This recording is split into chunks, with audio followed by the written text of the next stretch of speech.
Hey there, welcome to episode 2026-04-2701 of the Coffee Solo audio program. For normal people, it's Monday, April 27th, 2026. I'm recording this at 9:29 p.m. Pacific Daylight Time here in the Greater Vegas area. You can hear my voice is not totally good. I've done nasal fresh twice today. I will say I did go outside for a walk in the afternoon, and I believe it was a little bit dusty. Some particulates in the air in my neighborhood. This is, I believe, the source of my troubles. I think 93 nuclear tests in the Greater Vegas area, mostly at the nuclear test site. It wasn't a tourist attraction for some time. Now, this was before my time, but just imagine what's in all that dust. Anyway, we'll try to make it through. I have prepared a title and a few talking points today, so it's not totally spontaneous. I didn't write that down. Today's title, this episode was staged. If you don't know what I'm talking about, it must be far enough in the future so that this episode is pretty much irrelevant. As we know, the Coffee Solo audio program has no particular agenda, no release schedule, just whenever, no constraints on topics. Anything. Is this going to be political? Not really. As I always say, I don't really talk about politics. I'm not a fan of the political party system as they are conceived and deployed at the moment, but I will comment on that again because I did last episode. So I'm going to follow up on that. But that's not really politics. That's infrastructure. This episode was staged. Hopefully wherever you found this audio program, whether on the Ko-fi.com website at ko-fi.com/danhugo/posts or in the other usual places shortly after. The name comes from that. It used to be published exclusively on ko-fi.com/danhugo/posts, but who gets their podcasts from ko-fi.com? So yeah, published exclusively for 2 hours, and then it gets published everywhere else. So hopefully wherever you found this audio program, you're able to locate the episode description, which contains the show notes, including a brief summary, which I will read to you. Is that? Technically 3 sentences, but short ones. No episode links today, only the show links. As usual, let's get started. The summary of today's episode. If you want to have bragging rights later, publish your claim somewhere public now, like on Twitter. Point to it when the time comes, or delete it if you can, or if you care to. Just like that, and some other stuff. Yeah, that has to do with the like immediate aftermath, like 1 or 2 hours after is it alleged? The person has not been convicted, so it's the alleged attempted assassination, which I believe was the charge. He was arraigned today, Monday earlier today, on charges of, so he had his court appearance, and he was charged with attempted assassination of the president. Fun fact, he's in Washington, D.C. trying to do that. It was only after President John F. Kennedy was assassinated in Dallas that actually became a federal crime. Before that, it was not. So it had to be, it was murder in Texas. It was not a federal murder charge back then. But murder in D.C. has always been a federal crime, and attempted also. Well, fun fact, I guess. Not fun. Remember that this episode and all episodes of the Coffee Solo audio program are first available at ko-fi.com, ko-fi.com/danhugo/posts, as we discussed. If you are finding this episode there, that link will not be in the links because you're already there. The Coffee Solo homepage is my own vanity domain, danhugo.com. Coffee Solo is like a side project. It kind of meanders around. It follows my whims, what I feel like talking about, and so on. So yeah, find there, and as well the Buy Me an Update audio program. It is associated with the profile page, linking everything at https://buymeacoffee.com/danhugo. A 5-year, both of these, ko-fi.com and buymeacoffee.com, Both of these Dan Hugo profile pages are just over 5 years old. Back when I first started I first started Quaggling Sand, FFS Talk, and Hugo Floss. So Hugo Floss is on deck to make a comeback. I've mentioned that very briefly before. But yeah, so those are 5 years old. So they each have an associated audio program that I started more recently. Here you go. Now on with the show. So apparently, I don't have to say allegedly. I wrote allegedly, but I think it's apparently because this is not an accusation. Apparently, over 300,000 posts on Twitter about the events at the Correspondents' Dinner, included the word or tag. I think Twitter doesn't limit itself to tracking hashtags, right? So the word or tag staged. This is a sensible strategy, as it turns out. So as I said in the subject line, so nobody cares if you're wrong, right? Unless you make a really big thing of it, like the 12 keys guy for the election of 2024. I don't remember his name. Probably nobody does, but he was hell bent on the keys. He predicted the election outcome, and then it didn't go that way. And then he was, but I really meant it has to be a special case of. It's kind of the Mott and Bailey defense. The keys are always right. Oh, except when they're not. And here's a couple of variations of when it's not right. You're like, yeah, but the election's already over, bud.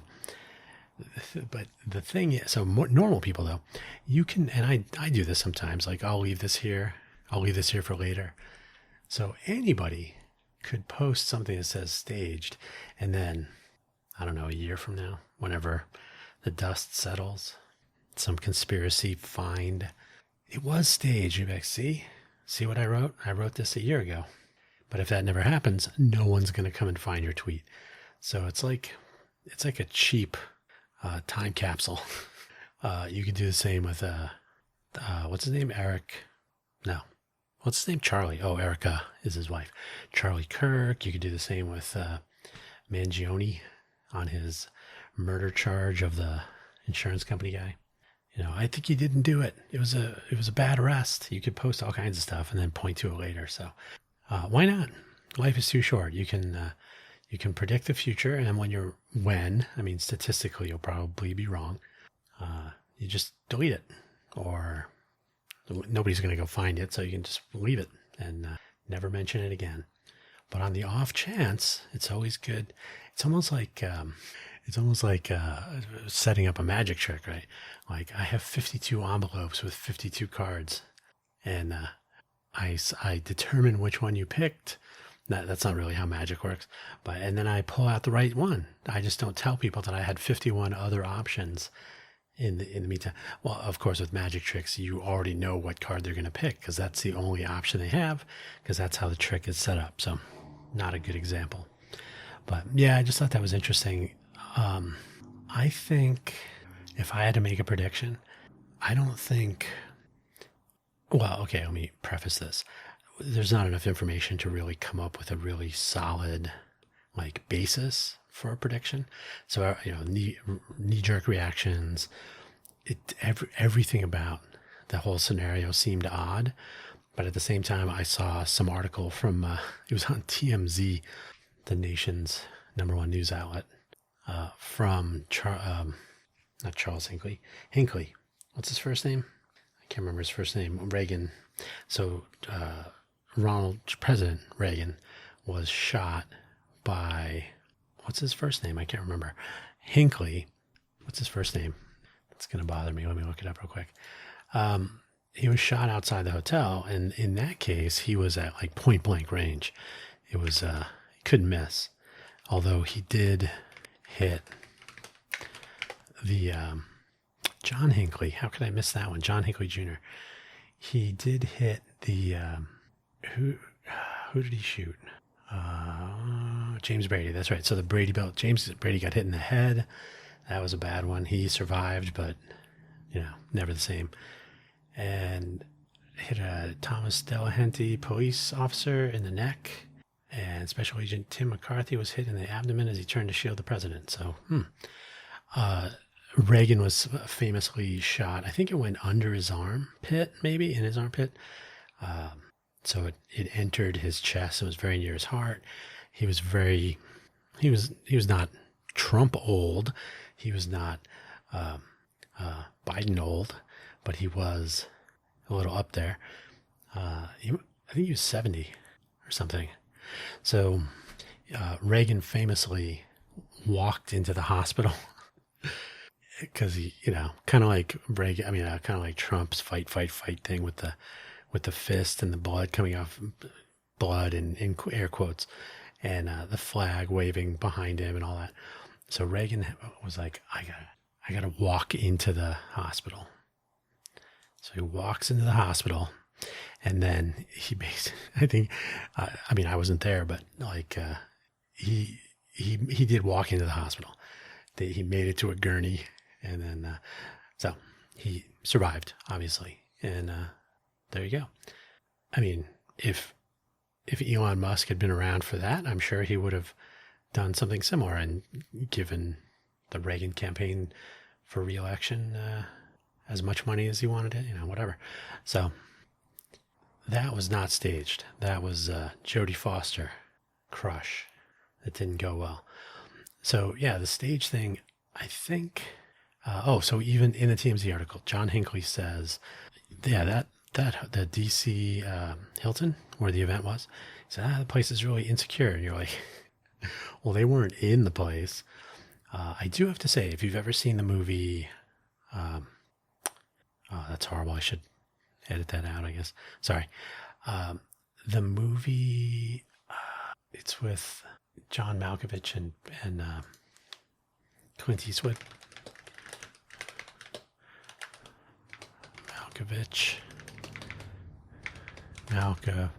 I can't type. John Malkovich, In the Line of Fire, right? So Clint Eastwood plays a Secret Service agent. He was on the Kennedy detail. John Malkovich is worked for some 3-letter agency. He's upset with the government. He creates a cool weapon that is undetectable by magnetometers and he's a donor, books a room at the hotel. It was the Bonaventure, I think, or something in LA. So he books a room there. So he's already at the hotel. I'm surprised nobody's mentioned this in the reporting so far, but it is only Monday night. So in the line of fire, books a room, gets through security. The bullets, which are metal, are in his rabbit's foot, John Malkovich's rabbit's foot that he has around his neck. So he's got 2 bullets in there. I don't know if they're like 22s or something, 38s. I think they're 22s. He loads up his gun, which is made of like some resin, epoxy resin or something. And he's sitting at a table like right near the president. So at the moment of truth, he pulls out the gun, cocks it. So he's got these 2 springs that are also metal that were in a pen or something. And I mean, it's a gun intended to fire 2 bullets like 10 feet. So it's not going to win any competitions. But he goes to fire, and he's been making fun of Clint Eastwood's character because he lost one, right? Obviously, Kennedy didn't make it. So Clint Eastwood's character, at the last second, he gets through the people giving him a hard time. What are you doing here? You're not supposed to be here, blah, blah, blah. So he jumps and he gets in the line of fire. So the bullets go into, they seem to go into Clint Eastwood as he's jumping through the air. It's kind of campy looking. And then there's some after. That's the part where you're like, well, of course he's going to not make the shot. It's called In the Line of Fire. But what happens after that is kind of exciting. So I won't spoil that. But, I'm not saying it's identical, but, it's only a matter of time before somebody says, hey, wait a minute, that's sort of... So what this guy did, and by the way, they were referring to him as the 3 names. Owen... What's his name? Owen Allen? No. It's not Owen. Maybe that's his middle name. I always pick Owen when I don't know the person's name for some reason. No. Cole Thomas Allen. No way to get Owen out of that. So Cole Thomas Allen, they started using his 3 names. And we know the rule. He didn't assassinate anyone, so it's Cole Allen. Cole Thomas Allen, if he had actually, but he didn't. So But he checked into the hotel the day before. He had a duffel bag full of guns. And here in Vegas, we know how that works because of the Mandalay Bay thing. If you don't know, we don't need to go into that. But he walked into his hotel room, or however, with a crane or a forklift or something. He had, dozens of AK-47s, or maybe AR-15, whatever they were. He had bump stocks, he had ammo, and so that was some crazy scenery in the hotel room there. But anyway, they just let that guy in. So he was saying, oh, they don't even check anything. No, that's how hotels are. It is odd that they didn't have some form of security, but they just left it to the magnetometer. So that's basically a metal detector by the entrance, or actually, in this case, it may have been to get to the escalator to go down to the ballroom entrance floor, or not a ballroom per se. It was wherever they were holding the dinner, the banquet hall. Yeah, but if you see the videos and some of the weird, like there's a picture of 3 Secret Service people, and one person is pointing their gun in one direction but looking at the camera. And as some YouTuber pointed out, like, hey, what are you looking at? Why is your gun not pointing where you're looking? Like, who trained you? And this is like a military person, so he's, of course, got his opinions, which is fine. That was a good question. Like, what's going on there? Apparently somebody did get shot in either the Secret Service detail or the FBI, but they were wearing their protective gear, the bulletproof whatever. So no bad injuries. So probably some minor. And as well, the person claimed in their manifesto that they were going to try to not shoot at anybody other than the intended targets or something. Sounded like it was very rambly. Just a totally weird situation. What are you going to do? What are you going to do? The aftermath will be bizarre. So yeah, it's just weird. I don't even know. I don't know what to say. It's a crazy time. I guess we're going to get that ballroom though. The White House ballroom. So yeah, last week I suggested we could or should consider multiple parties to vote for and have coalition formation be left to the seated representatives and senators for examples. So I'm thinking of the Congress as an example. So federal government representatives are elected per district, per the results of the 10-year census, or whenever the president tells people to do a redistricting. Gerrymandering has been a thing for hundreds of years, I guess, and it started with gerrymandering, but it was pronounced Gary, but now it's gerrymandering. It's because the original redistrict that is attributed to the Gary character, I don't remember his name, but it's Gary something, I guess. It looked like a salamander, so hence the joke. So I think, or as I described it, I think rather than having people pick the lesser of two evils, there should be more options, more party options, or obviously more candidates that align with different variations on ideologies and whatnot. So that would be sensible. But I actually, I thought about it later after, and it just, America is just not built for that. Not the entire electorate, but everybody's into the two-part, everything, everybody, the entire campaign process, all of the math, all of the math nerds who want to do all of the, I actually find this kind of annoying. Oh, well, if they want to win, all they have to do is either get North Carolina, South Carolina, Texas, Oklahoma, and Kansas, or they have to get Florida, Georgia, and West Virginia, maybe Virginia, but definitely West Virginia, and they're definitely going to have to get, and then they go to commercial. So everybody's got all the electoral college breakdown, right? Like which one's likely to go this way and which way did they go last year. So all the stats, it would be like saying, okay, from now on, baseball is going to have 4 strikes. And everybody would be like, what? That's going to screw up all of the history of baseball. And now the game is going to be different. So I think that would be the equivalent of that would come up. So even though I think multi-parties would probably be better for the electorate and would force the people that actually get elected to work more, to build coalitions, or to at least cooperate a little bit more, or try to like do the politics. But, let's be realistic. So then it occurred to me, I've been talking about this for a while. So every once in a while you'll get a congressperson who will get maligned because they changed their mind. They changed, like, before he was against it, all this other stuff. So what happens if a congressperson changes their mind?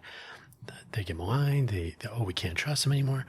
So here's the question: why did they change their mind? So usually it's like some negotiation tactic or whatever, and it's almost always done in isolation. That is, I don't know. And so I'm in, I don't remember his first name, but Horsford. I'm in District 4 in Nevada. So whatever his name is, Horsford. I've met him in person, and he is very unresponsive. So I don't know if this would work for him. But would he ever communicate with the people in his district and say, hey, you know what, I'm going to be changing my mind on this? Like a newsletter or some sort of communication. So that probably doesn't happen. There may be a town hall, maybe, during the breaks. But I don't really see that happening too often. I ran into him at a SBDC, Small Business Development Center, or whatever that stands for. You probably have an SBDC chapter wherever you are. It's part of the Small Business Association. So it's either Design Center or Development Center, I think. So he was there for some whatever thing in the Vegas area. Okay, great. Yay. But it's not like he's going to come and talk to people. Like we're just the voters. They only care about us during the midterm elections, the national elections. Whenever they're up for re-election, that's when they are actually concerned. So we don't actually get in the loop. And that's why it can be really problematic when people, like somebody might say, oh, I can't support this bill because on page 4 million, it says, oh, by the way, we're going to make Nevada illegal, right? They're going to do some dumb thing. They're like, oh, I can't support this bill because it totally screws over my constituents. Like that ever happens. But more likely there'll just be something that is discovered. Now, if you're like the big, bad, beautiful bill or whatever it was called, nobody read through all that. And I'm sure people are still going, oh, I didn't even know. I didn't read it, but I agreed to vote for it. Couldn't change my mind. So here's the thing. So sometimes they'll be accused of weather vaning, right? Oh, they put their finger out and they just see where the wind is blowing. And that will happen if a politician switches their vote based on like polls, right? Oh, the polls say this is unpopular, so they go change their mind. And that's viewed as like a weakness sometimes. So my question is, wait a minute, if you're representing people and then they don't want something, then why is that a bad thing if you change your mind, right? So instead of doing multiple parties and coalition forming left to the politicians, because it's not going to happen, suppose we institute a tighter feedback loop with real, authentic, as in this is definitely a person in your district, right? You don't get to know their name, it's anonymized, but they're verified as being in your district, so they may have voted for you or your opponent. But, as is often forgotten in the modern era, whoever wins, then that's Duverger's law again, in a one person per district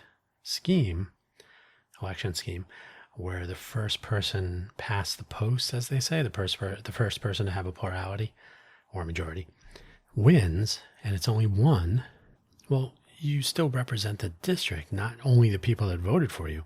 That's been definitely lost in the shuffle in the modern presidential administration.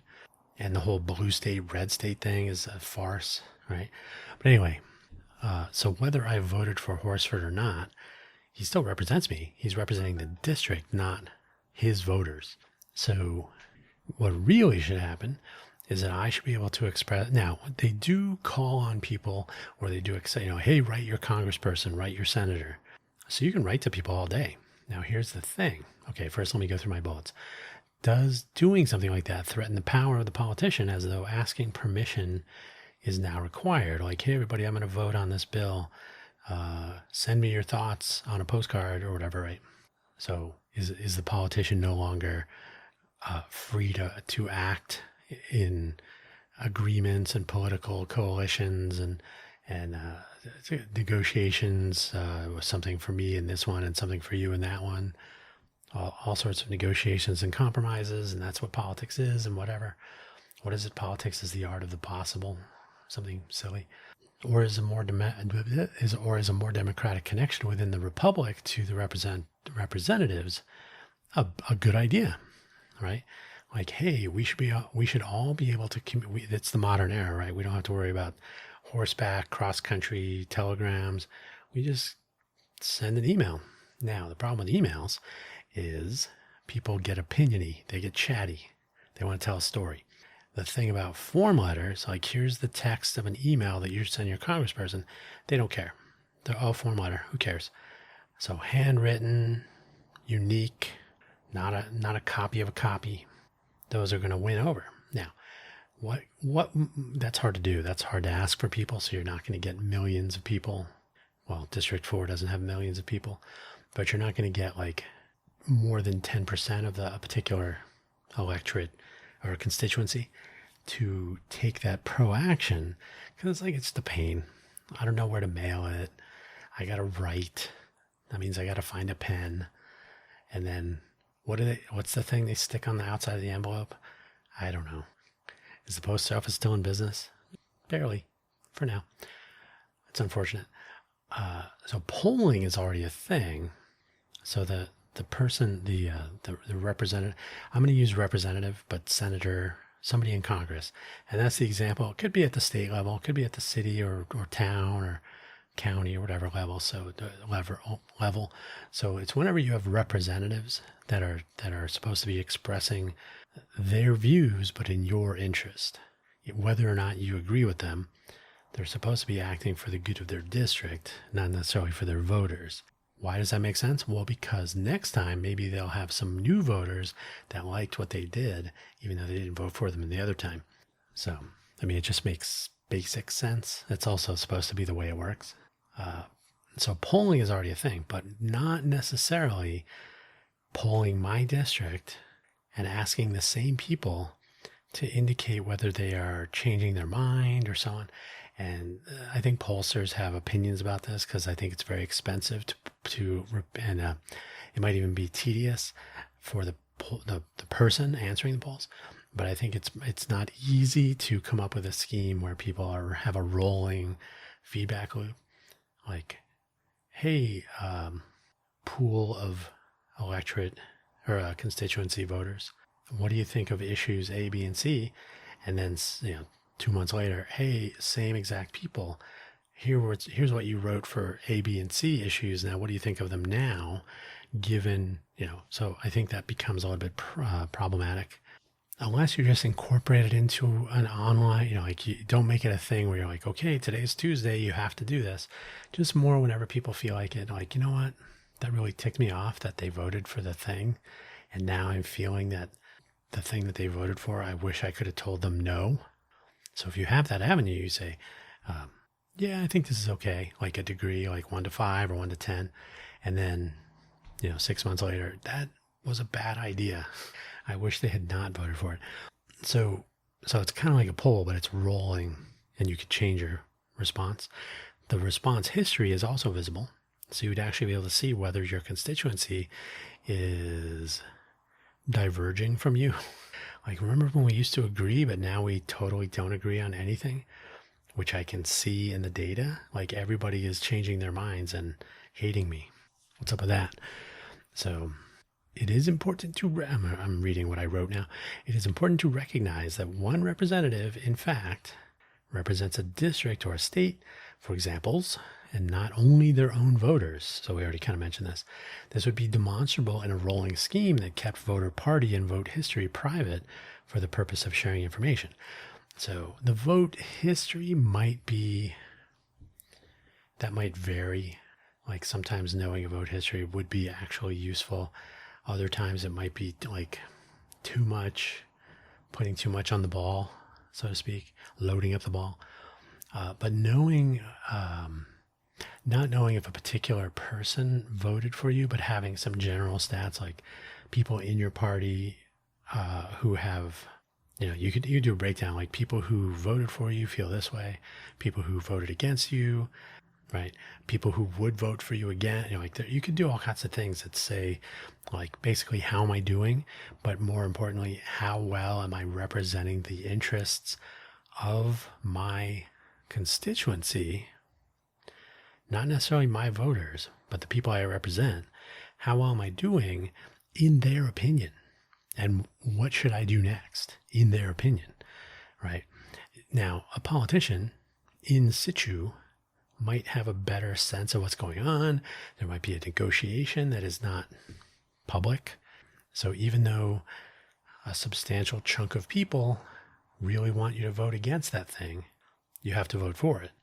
That's an opportunity to communicate with the people in your district or state or whatever after the fact and say, here's what happened. Here's why this happened because of this. And here's why the other thing is going to happen because of that. And I had to vote this way because of this other thing coming down, which will benefit our district more, et cetera, et cetera. So you can at least, and you can do that so that it's in the moment, fresh in people's minds, but also for posterity, because later when election time comes around, people say, they really didn't vote on that thing, but then maybe if it turned out okay, they could say, oh, that's right, I was against it before I was for it. Because they explained after why it was a good idea, and I agreed with them. That was a good explanation. I'm happy that they ended up voting, even though I didn't agree with them at the initial, at the outset. And then later, when the election's coming around, you could say, oh yeah, you know what? I didn't vote for this person, but they actually do make good decisions. Sometimes I agree with their decisions. Sometimes I disagree. And sometimes, even though I disagree with them, they turn out to be right. I'm being very optimistic, but it could happen. So the value proposition empowers the voters with information and with memory, right?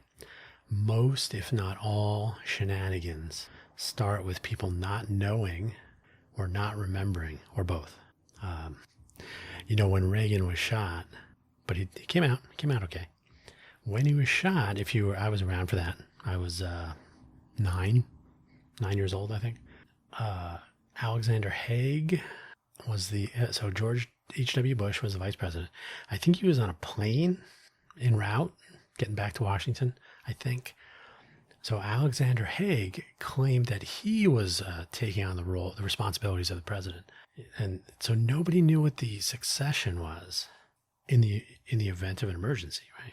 Like, even if the president is under anesthesia for a surgical procedure, they're unable to conduct their duties. They're not able to do it. They'll be knocked out. Not like sleeping. They are chemically out of commission. So technically, the vice president takes over as president during that time. So nuclear launch codes, the auto pen, the Diet Coke button, whatever the situation might be. So yeah, Vice President George H.W. Bush was either unreachable en route or something, or the people in the White House didn't know where he was, but the Secret Service, whatever it was. So yeah, so Alexander Haig tried to do a little power grab. So as you may or may not know, do you know which person takes over if the president and the vice president are unable to fulfill the duties? Do you know? Speaker of the House. That's right. And then President pro tem of the Senate, because the vice president is the president of the Senate. So basically it's the president either is succeeded by, in the event of an emergency, so temporarily perhaps, the president of the Senate, the Speaker of the House, and then the president pro tem of the Senate, which is essentially the majority party leader, Tom Tillis. Is that right? The cabinet doesn't even enter the picture until after that. And I think it was Alexander Haig state. I think Weinberger was, I'm going from memory here, but I was only 9 years old. State, Reagan. Oh, George Shultz. Oh, who was Alexander Haig? Alexander Haig, I'm in charge. You can actually just search for that. Oh, he was Secretary of State at the time, and then George Shultz was later. Okay. As of now, I am in control here in the White House on national television. Although it was intended to show stability while Vice President Bush was returning from parts unknown, the statement was widely criticized as an unlawful attempt to take over. So I can kind of see both sides, but yeah, you got to be careful about how you say that stuff. Like, we are awaiting the arrival of the Vice President. In the meantime, we have a responsible collection of cabinet members here. We're holding the fort down, literally, something like that. But yeah, that was a famous thing. I wonder if he, yeah, Weinberger was defense. I think that was a cool name, right? So yeah, voters can be reminded of how they felt along the way on particular issues, how we represent, like, you could correlate, here's how I felt. Like, if you're doing rolling polling, rolling surveys, where you get to actually change your mind and record that change of mind, maybe even make a comment like, oh, I changed my mind because fill in the blank, something in the news, something I read, I talked to my friend, the circumstances actually did improve, that kind of stuff. So if you can actually capture that, and here's the thing about when you write to your congressperson, unless you take steps, like post it somewhere, you're pretty much, you are mailing your private, unless it's a postcard, you're sending a letter to your congressperson that's never going to be seen, mostly. So you have no, like, I don't even know if it's normal to say, like, oh, we received 4 million letters. We received 4 letters, right? So knowing that, like, if you have these votes anonymized, or not votes, but opinion rolling survey submissions, so maybe you can't see one person's transitions, but it would be interesting to say, oh, people in my district are generally in favor of this. And then 6 months later, oh, the people who were generally in favor explicitly, now not just like random number polling, which is not invalid, but like you could literally say, oh, 80% of the people who were in favor are now against it. And you could do like a summary of reasons given, or, so people could submit a little private comment. But so most of that would be for their own history that they might want to review later, but it would basically be completely anonymized so that any given person is not going to be able to say, oh, these opinions, these changes, this sounds like it's going to be Joe or Bob, right? So you basically anonymize the transitions, but you aggregate the general, like the opinion breakdown, and then the changes of those breakdowns over time. So if more people are changing their minds from A to B or whatever, you should be able to share that information. And that is information that's useful to the district, to the representative or senator or candidates when they're getting ready to run. Because if a representative has been out of step with their district, everybody in the district will be able to see that. It won't be claims made, but it will be transparently visible. So I think, as I'm thinking about this stuff, it's like, why have we not leveraged some of this stuff? Everybody's talking about Palantir. They're gonna know what you're thinking. Like, should I be thinking about Palantir right now? Are the thought police gonna come breaking through my window? Maybe. But we're not using this technology to work for people, for the general population. So knowing what we are getting ourselves into, what's happening, trying to keep track of what we think is happening compared to what is apparently happening. You can do this at scale. I mean, it's harder to do when it's the entire electorate. I don't know what population of the U.S. was, something like 334 million. What's the size of the electorate? Size of U.S. electorate in 2024. Well, the size of the electorate is not necessarily, they tell you who voted, right? So in the 2024 election, total votes were something like 155 million but was it like 40 million people stayed home or something like that? So it's obviously not 334 million because you have people who are ineligible to vote for age or citizenship or felony or whatever, right? Not registered. So, interesting. Yeah, 155. Does that include that? Oh, yeah. Okay. Yeah. So 155,201,157. So could you keep track of that many opinions? Yeah, that shouldn't be too bad. But we don't have a unitary executive, so you can render opinions on the president, the executive branch. That would start to get a little bit tedious, I think. But the person that you voted for to represent you specifically, I think that would be an interesting first step anyway. There used to be a website called vote.com. It was run by the guy who worked for Clinton, Dick something. Dick.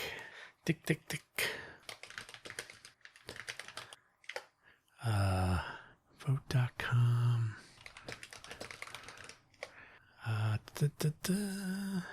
Oh, that's vote.org. Vote.org. No. Yeah, vote.com. Clinton staff, Dick something. Dick Morris. That's it. I should start learning people's full names. I guess, I don't know. I'm looking at the Wikipedia page. Anyway, I'm pretty sure he started vote.com. Let me see if I can. Yep. Morris and his wife, Eileen McGann, are behind vote.com, a site intended to register non-scientific political public opinion on various issues. So I actually tried that website out quite a bit back in the day. And it was interesting. But what they used to do is, it's not around anymore. They used to try to aggregate inputs. So you'd identify which party, which zip code you lived in, so they could figure out who your representatives were and all that. And they would tally these votes and then they would submit them, and these were anonymized. So what I've just described is not a new idea, but there was no rolling updates and there was no correlation. I think vote.com would correlate a current issue with your opinion, but there's no like back annotation. Like, here's how it went. Here's how the vote went down. You were in agreement. You were in disagreement. And then over time say, how did this turn out 3 months later, 6 months later? So I think there's some opportunity there, and it's because we definitely have the technology to do that and to analyze it. So I think that's an opportunity on the table. Obviously, with everything, start local. But I think in this way, even though voters have been basically cajoled into forming a coalition by choosing the lesser of two evil parties, you at least get to, you have some input into your representative that you can actually keep track of, and that your fellow constituency voters can also get a feel for, anonymized, how people think around them. And you'll probably see that, everybody has a variation. We're not like hard left, hard right. Everybody's kind of in the middle somewhere or whatever, based on multiple opinions on different issues and so on. Or you may even find like, we all agree that we do want more or less of something. So here in Vegas, new topic, I'm seeing terms thrown around like water bankruptcy with regard to the Colorado River, Lake Powell, and especially the main Las Vegas water source, Lake Mead, which I think is at something like 38% capacity. Maybe it might even be 32% heading into summer. Like now, it's at some ridiculous. We didn't really have a lot of snow, so the snow melt. Now I will say, I saw some number that it's about 40. I know it's a high number. So 48% of water that is used, so not runoff, but water used in our water system. So shower, flushing, all that. They basically recover as much of that as possible, as is chemically and physically possible. And they treat it from however they recover it to drinking water standards, and then they put it in Lake Mead. And then when it comes from Lake Mead, it's reprocessed for drinking. So they're not polluting Lake Mead with sewage or waste or whatever. So they probably match mineral content and whatnot, hopefully. But so they put it in the reservoir, Now they do all the water accounting. Vegas has very low water rights compared to like California, Utah. Who else? Does Arizona might draw. Arizona gets from Lake Powell though. I don't know if they get from Lake Mead, but Lake Powell and Lake Mead are codependent bodies of water. So I've wondered because we had the low snow melt, and so I kind of changed the topic there, but to recovering wastewater. But Southern Nevada is known for its water sustainability and recovery and reuse and all. They're very strong in water, right? For obvious reasons. So if they're able to recover water, then great. But snow, and then the snow melt has been less than desirable. So there will be less water to recover to put into Lake Mead from that source. And so we're left with Lake Mead probably going to hit those pipes again. And that's when it makes the news, which is really bothersome to me because here's the deal. I always tell it, this is exactly how I describe it. Go to any news website in Vegas. Let me go to a newspaper. Let me go, because the TV stations all have it.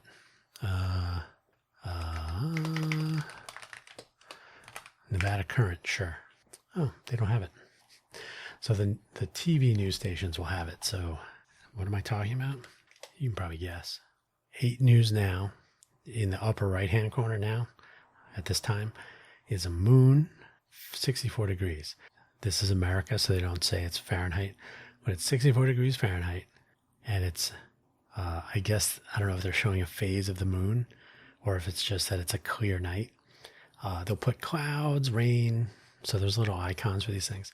That's on their website, so let me go to a different page in their website. Right. So now I'm reading an article, local news. It's still up there in the header. So when you go to TV news websites, let me go to the Review Journal just to make sure. That's the big paper here. Okay, they have the weather, 62 degrees Fahrenheit and a little moon with 2 stars. So clear night. Yep. Okay, that concurs with my open weather readings. So where's the water level? And here's the problem. You can tell people what the temperature is outside and they'll be like, yeah, because I'm outside, or I went outside and so I'll say it is raining or it's clear, right? So they can pretty much confirm what they see on these websites. So you're really just telling them what they're going to discover outside or if they look out their window maybe. So the problem is Lake Mead is a bit of a drive. It's down in just past Boulder City, near the dam. So people don't have a real sense of it until news people start talking about how there's no water left. So it's almost like saying, how much gas do you have? I don't know, my gas gauge is broken. And then suddenly you stall out and you're like, oh, I guess we're out. So because it's out of sight, out of mind, and because all news reporting is about the temperature, which is not out of sight, out of mind, to me, that is backwards. So when we get our information sharing platform up, that is like the number one thing is how much water do we have? Because otherwise, when people institute water savings, not people, but the water district or whatever, the people that control the water here, there's the water district and the water... What's the other thing? I can't remember. The people that control the water, the utilities and the treatment centers and the people who do the water math. And they're like, we don't have any water left. So, and the water bankruptcy people, presumably they have, I don't know, Trump bumper stickers, will just declare bankruptcy. They try to save water, right? They're required by law. I had a conversation with a water district. Water authority is the other thing. The water district, they're required by law to provide water. That does not mean the physics are going to help them out. So if there's no water, they're out of luck. So they do all the math. They do the swap credit stuff like, oh, you're using water from here, so we're going to use water from there. There's some desalinization. Is it desalinization or desalination? There's some of that in California that our water district has invested in so that you swap those water credits, right? Like, okay, you're going to desalinate some of the Pacific Ocean, so we're going to take that water from Lake Mead. But if there's no water in Lake Mead, bummer. So to me, correlating, so this is sort of like the survey thing, correlating, like, do you use a lot of water? I don't think so. Okay, well, we know that people in this part of the city or this part of Clark County or whatever are using 1 million gallons of water, and you're supposed to use 500,000 gallons of water. So somebody's using too much water. And every once in a while they'll do some water shaming. So they actually talk about the top 5 water users, and it's people at their own golf courses or whatever. But I think it's almost like the speedometer or the gas meter. Like if you can look down and see like, oh, we have no water, because usually people don't react. They'll be like, oh, now it rained, so now we have water again, so we don't have to worry about it. And you're like, no, that you shouldn't have to worry about it. You got reprieve. That is not solution. But that's what the attitude is here in Vegas, is like, oh, as long as the rains come or whatever, we're good. We don't have to worry about it. And you're like, well, that's not really, that's kicking the can, as they say. So I honestly think people the information you can find, if you go look, if you're proactive, you can find like a daily level report from someone in the Department of Interior. I think it might be a state park thing, or it might be affiliated with the Hoover Dam, or I can't remember. But if you search for it, there is a place where some trustworthy agency is reporting daily water levels as per their measurements. So that information is available. Why it is not posted everywhere, the current sky, rain, whatever, wind, there's a couple different icons, and temperature, like right next to there should be a water level indicator and like a gas gauge maybe. And you're like, how come that's always on E? Because you're always using water. So is everybody else. 2.4 is the number they're now throwing around. So 2.4 million people in Clark County, not to mention people adjacent that also use the Nevada portion of the Lake Mead resource. So yeah, it's kind of tricky. And I think they just do a bad job, because again, the check engine light comes on. That might not be the best time to say, oh, what does that mean? Right? If you don't change your oil ever, for example, if you wait for the light to come on, that might not be the best time.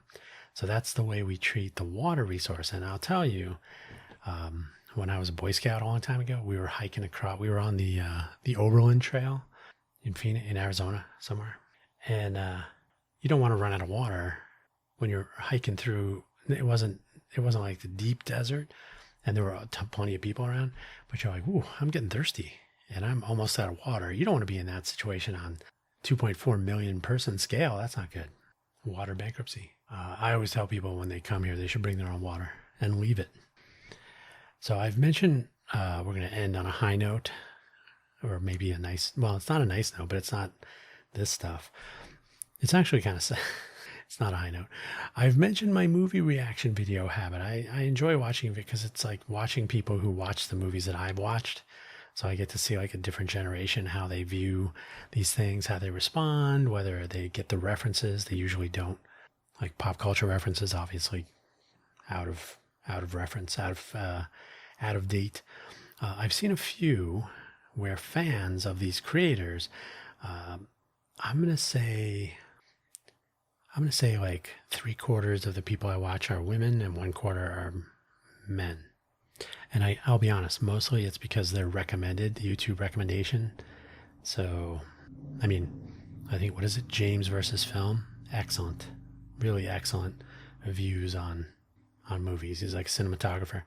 So, but since they all make their best efforts, or they claim to do no research ahead of time, it's a little bit, I mean, this is by design. A lot of the content creators, they're fans, especially their Patreon fans, right? They're paying and they're like, you got to watch Jojo Rabbit.